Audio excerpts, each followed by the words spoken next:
My name is Clara. I'm 60 years old, and I've been living alone since my divorce 15 years ago. Life hasn't always been easy, but I've learned to enjoy the quiet. I've found small ways to make myself happy, like decorating my home, watching old movies, and making coffee just the way I like it. Some days, I forget what it feels like to have someone to share those moments with. One morning, I decided it was finally time to get a new coffee maker. My old one had been acting up, and I missed waking up to the smell of fresh coffee. So I got dressed and went to the store. There, I met a young man who worked in the appliance section. His name was Jake. He was friendly, polite, and had a warm smile.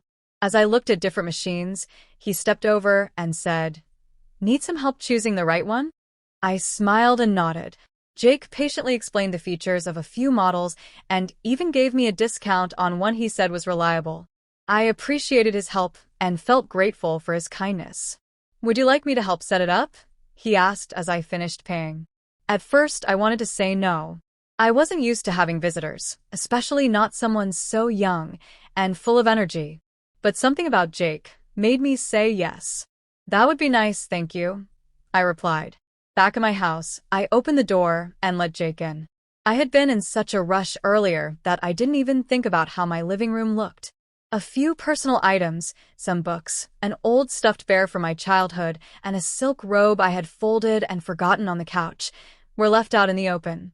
They were part of my daily life, and I didn't usually think twice about them. But suddenly, I felt self-conscious. Jake noticed them right away, but didn't say anything at first. He placed the box on the kitchen counter and turned back to me with a small smile. "You live alone, don't you?" he asked gently. I felt my cheeks warm with embarrassment.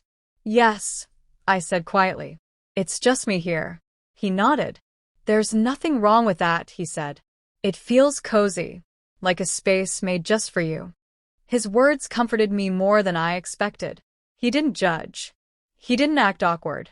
Instead, he moved over to the counter and started unpacking the machine. "You know," he added with a soft laugh, "I've never set up a coffee maker for someone else before." I laughed with him. "Well, I've never had someone help me with one either." We talked while he worked. Jake told me he was 23, studying part-time and working at the store to help pay for college. He loved music and fixing old gadgets. I found myself enjoying the conversation, surprised at how easily we connected. "You remind me of someone," he said after a while. "Someone kind and strong." It took me by surprise. "Well, thank you. That's a nice thing to say." When he finished setting up the machine, I asked, "Would you like to stay for a cup of coffee?" Jake looked at me and smiled. "I'd like that."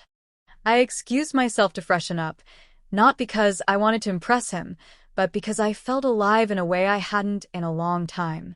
I changed into a soft sweater and some loose pants, brushed my hair, and returned to the kitchen.